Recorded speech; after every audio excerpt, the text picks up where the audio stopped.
വിനീത വിജി ഡൽഹിയിൽ നിന്ന് നമ്മോടൊപ്പം ചേരുന്നു. വിനീത, നേരത്തെ നമ്മൾ പറഞ്ഞതുപോലെ തന്നെ അതീവ ആസൂത്രിതമായി നടത്തിയ ഒരു അതിക്രമമാണ് ഈ പറയുന്ന പഹൽഗാമിൽ നിന്ന് 5 കിലോമീറ്റർ ദൂരത്തുള്ള ഈ പറയുന്ന വാലിയിൽ കൃത്യമായ ഒരു സ്പോട്ട് അവർ കണ്ടെത്തുന്നു. കാരണം ഡിസ്കണക്റ്റഡ് ആയ ഒരു മേഖലയാണ്.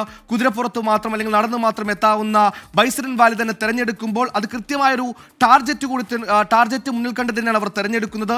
എളുപ്പത്തിൽ അറ്റാക്ക് നടത്താനുള്ള എളുപ്പത്തിന് വേണ്ടി, അതിനപ്പുറത്തേക്ക് റെസ്ക്യൂ ഓപ്പറേഷൻ വൈകിപ്പിക്കാൻ വേണ്ടി, അങ്ങനെ സ്ഥലം കണ്ടെത്തിയത് മുതൽ ആക്രമണം നടത്തിയത് വരെ ഓരോ പോയിന്റിലും കൃത്യമായ ആസൂത്രണം ഈ ഭീകര സംഘടനയിൽ നിന്ന് ഉണ്ടായിട്ടുണ്ട്.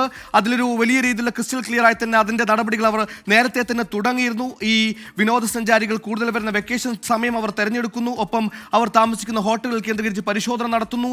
ഭീകരവാദ സംഘടനയിൽ നിന്ന് കൃത്യമായ ആസൂത്രണത്തോടെ നടത്തിയ ഒരു ഓപ്പറേഷനാണ് ഈ പഹൽഗാമിൽ നമ്മൾ കണ്ടതെന്ന് നിസ്സംശയം പറയേണ്ടി വരും. വിനീത, നമുക്കിനി അറിയേണ്ടത് 6 മണിക്ക് സുരക്ഷാ കാര്യങ്ങൾ വിലയിരുത്തുന്നുള്ള ക്യാബിനറ്റ് മീറ്റിംഗ് നടക്കുന്നു.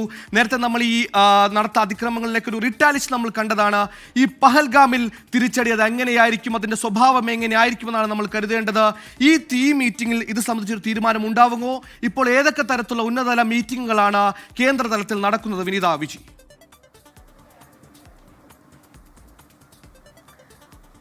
സുഹൈൽ, ഇന്ന് രാവിലെയോട് കൂടി തന്നെ പ്രതിരോധ മന്ത്രാലയത്തിന്റെ പ്രത്യേക യോഗം ചേർന്നിട്ടുണ്ടായിരുന്നു. രാജ്നാഥ് സിംഗിന്റെ നേതൃത്വത്തിലായിരുന്നു ഈ യോഗം ചേർന്നിട്ടുണ്ടായിരുന്നത്. അജിത് ഡോവൽ ഉൾപ്പെടെയുള്ളവർ ഈ യോഗത്തിൽ പങ്കെടുത്തു എന്നാണ് നമുക്കിപ്പോൾ ലഭ്യമാവുന്ന വിവരം. ഒപ്പം തന്നെ കരസേന മേധാവി, മറ്റ് സൈനിക മേധാവി, ഉദ്യോഗസ്ഥരൊക്കെ തന്നെ ഇന്ന് ചേർന്ന ഈ യോഗത്തിൽ പങ്കെടുത്തിട്ടുണ്ടായിരുന്നു.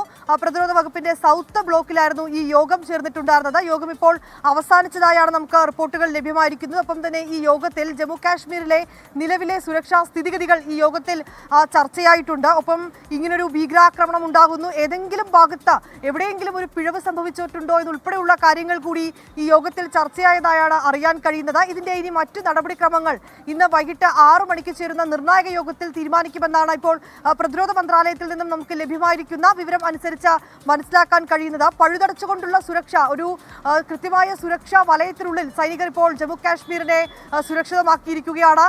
ഒപ്പം സുഹേൽ നേരത്തെ പറഞ്ഞതുപോലൊരു തിരിച്ചടി അതിന്ന് രാവിലെ മുതൽ തന്നെ സൈന്യത്തിന്റെ ഭാഗത്ത് നിന്ന് ആരംഭിച്ചിട്ടുണ്ട്. ഇങ്ങനൊരു ഭീകരാക്രമണം ഉണ്ടായി അതിന്റെ ഒരു വേദനയിൽ നിന്ന് ഇനിയും നമ്മൾ മോചിതരായിട്ടില്ല. ഈ ഭീകരാക്രമണം നേരിൽ കണ്ടവരുടെ മനസ്സ് ഇപ്പോഴും വലിയ ആഘാതത്തിലാണ്. അതിൽ നിന്നവർ മോചിതരായിട്ടില്ല. വലിയ സന്തോഷവും ഒപ്പം വലിയ സന്തോഷത്തോടു കൂടിയൊക്കെ എത്തിയ ആളുകൾ അവർ അവസാനം അവിടെ നിന്ന് തങ്ങളുടെ പ്രിയപ്പെട്ടവരുടെ വിയോഗത്തിൽ ഉള്ളുപടഞ്ഞ് അവർ മടങ്ങുന്നൊരവസ്ഥ. ഇങ്ങനൊരു സാഹചര്യത്തിൽ നിൽക്കുമ്പോഴും ഇന്നും ജമ്മു കാശ്മീരിലെ 2 മേഖലകളിൽ പൂഞ്ചിലും ഒപ്പം തന്നെ ബാരാമുള്ളയിലും ഉറിയിലും സമാന രീതിയിലേക്കുള്ള ഭീകരരുടെ സാന്നിധ്യമുണ്ടായിരുന്നു. ഇതിൽ ഉറിയിലും ഒപ്പം ബാരാമുള്ളയിലും ഭീകരരുടെ നുഴഞ്ഞുകയറ്റ ശ്രമം നടന്നിട്ടുണ്ടായിരുന്നു. ഇന്ന് രാവിലെയോട് കൂടിയാണ് ഭീകരർ ആ മേഖലകളിലേക്ക് എത്തി നുഴഞ്ഞു കയറാൻ ശ്രമിച്ചത്. തുടർന്ന് ആ മേഖലകളിലേക്കടക്കം സൈന്യം നേരത്തെ തന്നെ നിരീക്ഷണം ശക്തമാക്കിയിട്ടുണ്ടായിരുന്നു. തുടർന്ന് സൈന്യം തിരിച്ചടിച്ചു. ഭീകരരും സൈന്യവും തമ്മിലുള്ള ഏറ്റുമുട്ടലുകൾ ഈ ബാരാമുള്ളയിലും ഒപ്പം തന്നെ ഉറിയിലും നടന്നിട്ടുണ്ടായിരുന്നു. ബാരാമുള്ളയിൽ 2 ഭീകരരെ കൂടി സൈന്യം വധിച്ചിട്ടുണ്ട്. അതിന് പ്രത്യേകം ഓപ്പറേഷൻ സൈനികരുടെ ഭാഗത്ത് നിന്ന് ആരംഭിച്ചിരിക്കുകയാണ്. ഇങ്ങനെ ശക്തമായിട്ടുള്ള തിരിച്ചടി അത് സൈന്യം ഇതിനോടകം തന്നെ ഉറപ്പ് നൽകുന്നുമുണ്ട്. സുഹൈൽ.